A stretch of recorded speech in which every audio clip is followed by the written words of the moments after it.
The gym is 1 hour of your day. The 23 hours outside that 1 hour is going to determine whether you get the results you deserve or not. In today's video, I'm going to break down what these 23 hours needs to look like if you want to get the best results from the gym. And I guarantee you the majority of the people that you see in the gym that never look like they train anyway, they are not listening to this. So pay attention and let's get you some results. Why should you listen to me? My name is Christian. I work for Christian K Fitness, my own coaching company where I work with people from all over the world, giving them amazing results in the gym, fat loss, lifestyle, all of it. The advice I'm going to give you today is exactly the stuff I teach people. Pay me money for it. I'm going to give it to you for free. So if you like to go to the gym, you like to hit it hard, then listen to this advice. And if you do, you're going to get much better results. Let's get into it. The 4 pillars that's going to drive your results are 1, sleep, 2, daily movement, 3, protein distribution, and 4, the big one here, stress management. Yes, you're not going to hear the bros in the gym talk about stress management, but guess what?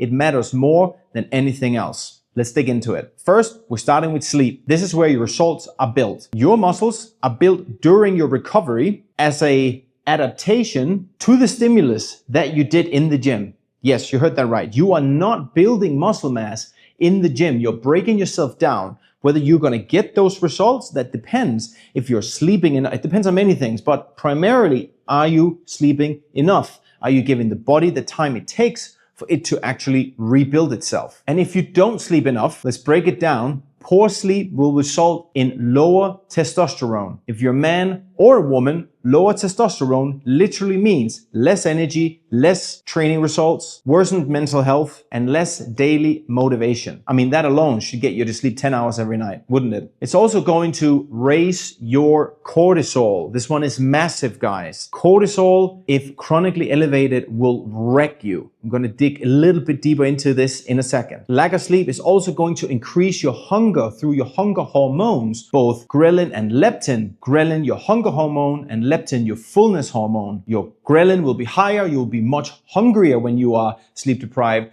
Think about the last time you had a hangover on the couch. You wanted to eat the whole town. That's because of exactly this. And then impaired leptin production. You're not going to feel full when you're eating. That is a recipe for fat gain. Not only on top of that, lack of sleep will also make your fat loss harder. So if your goal is to stay lean and lose that belly fat first so you can go into a lean gain phase and build an amazing physique from a lean standpoint, then that's almost going to be impossible if you're not sleeping enough. You have to aim for 7 to 9 hours every single night. If you are serious about really getting amazing results, your baseline is 7 hours, and for every training session, I want you to add 1 hour on top of that.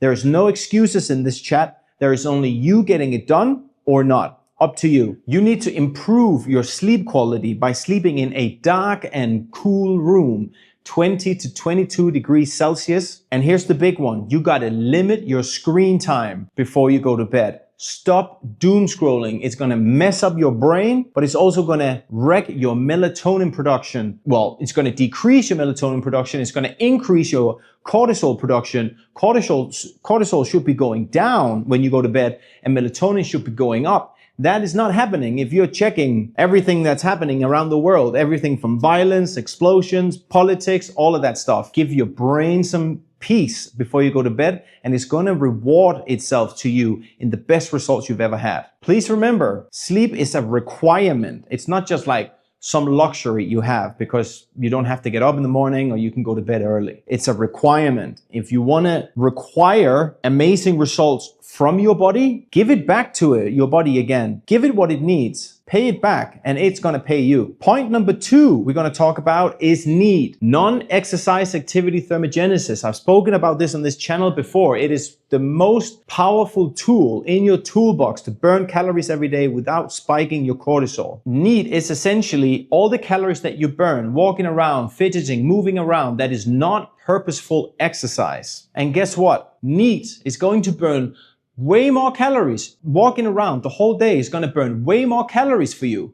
than going to the gym ever will. You go to the gym and you push your body and you drive the intensity up, even you do Stairmaster or fitness classes, your body's going to try and save back those calories later through something called metabolic adaptation. Your body is smarter than you are. It's not going to end the day in a calorie deficit, or at least it's going to try not to. So instead of going to the gym to burn calories, get out and get your steps. It's going to ensure that you burn calories, and afterwards your body is going to be more reluctant or less reluctant to work against you. It's going to work with you. It's going to be okay with being in a deficit. It's not going to work as hard in trying to save back those calories. So by the end of the day, when you go to bed or when you're sleeping, through this metabolic adaptation, it's not going to save back so many calories, because what you did throughout the whole day, you had these steps, you were more active throughout your day, you were consistently on moving, forcing your body to keep going. If you're sitting down on your desk working all day, and then you go to the gym and do an intense session, you will have the perception that you have an active lifestyle. You don't. You will still fall into the sedentary lifestyle category. Please remember that daily movement, which is not 1 hour in the gym, daily movement from when you wake up till you go to bed, is what is going to drive your long-term calorie burn, calorie expenditure, not those back squats and bicep curls and a few burpee broad jumps. No matter what phase you are in, for health reasons alone, you should be averaging between 8,000 to 10,000 steps every single day. There are health benefits all the way up to 7,000 steps, meaning that if you have less than that every day, you're missing out on some easy points for your heart, for your blood sugar control, calorie expenditure, recovery, all of it. So get out there and get your steps. Point number 3. Protein distribution. Timing does matter. I don't care what your favorite influencer tells you. Now, you will know that total protein, of course, is king, but distribution throughout the day is also equally important. You want to aim for 3 to 5 protein-rich meals throughout your day. And you want to aim for each meal to contain between 30 to 50 grams of protein. Your muscle protein synthesis is maximized several times throughout the day. So don't ruin that by only having one meal at night, even if it has 200 grams of protein. And if you don't know, muscle protein synthesis is the action of repairing and building muscle mass. Make the most of it. Your daily target should be 1.6 grams of protein to 2 grams of protein per 1 kilo of body weight, or just 1 gram of protein per 1 pound of body weight. Don't overcomplicate this, but there's more and more studies coming out now showing that we actually need much more protein than all of these previous studies saying 1 gram per kilo or 0.6 grams per kilo BS. Get your protein. It's your building blocks for your muscle mass. Don't listen to all the naysayers. Eat your meat. Let's go. But other than meat, we have the eggs, we have the fish, we have the poultry, we have dairy, and we have our protein supplements to supplement with, okay? Don't let that be your main source of protein. Get your protein from nutritious sources that's packed with a ton of nutrients, not some sort of protein extracted supplement. The key takeaway here, guys, is spread your protein out throughout the whole day to maximize your recovery, right? Your recovery is when you build your muscle. Don't waste out on this. And pillar number 4, guys, stress. Like I said, your local gym bros down in your gym don't talk about stress, but they really should, because stress is the silent killer of your progress. Cortisol is the human stress hormone. Cortisol is not bad. Cortisol is highest in the morning. It spikes throughout the day when stuff happens. It declines at night so you can get your sleep and recover. Perfect. That's how we want it. But if you are stressed out of your mind psychologically, or if you're not sleeping enough, or if you're overtraining, aka under recovering, your stress is going to be much higher, potentially even staying high for longer periods of time. Chronically elevated levels of cortisol is the worst you can do if you want to be a fit, well-functioning human being. Chronically elevated levels of cortisol is going to make fat loss almost impossible. It's going to minimize or destroy your ability to retain muscle even if you're eating at maintenance and you're training hard. It will suppress your testosterone. We talked about testosterone earlier. It is your fuel to build muscle mass and to feel good, being a man or a woman. It's going to increase your cravings. So staying lean is harder, almost impossible. You are going to want to eat a whole lot more food than you need.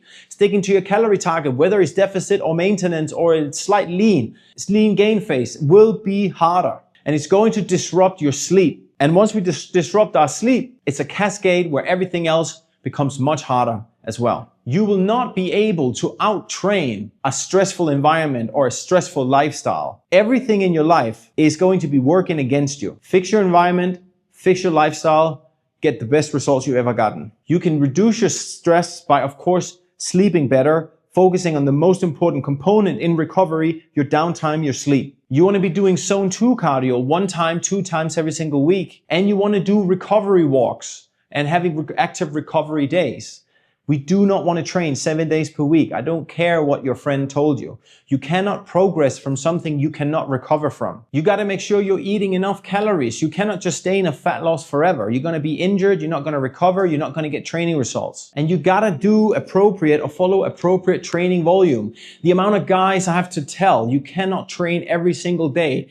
People are so misinformed. They think if they train every single day, they will get better results than if they train 3 times every week. But the reality is that for the majority of people out there, training 3 times every single week will yield them far greater results than training 5 times every single week. The reason is you might see on paper, you're getting more sets in, you're doing more reps. But if you cannot recover from it because your sleep is whack, your diet is whack, your stress is whack, then you are never going to get the results. It's just going to be an added stressor for your body. I hope this whole thing makes sense for you. You cannot progress from something you cannot recover from. Your recovery capacity will determine your progress. The next time you see your gym bro, don't just ask how much you back squatted last week. Ask him, how much did you sleep? Here's your conclusion of today's video. Training creates the stimulus, the adaptation to that stimulus, aka you actually getting results, depends on your lifestyle. When you sleep, how much you sleep, the quality of your diet,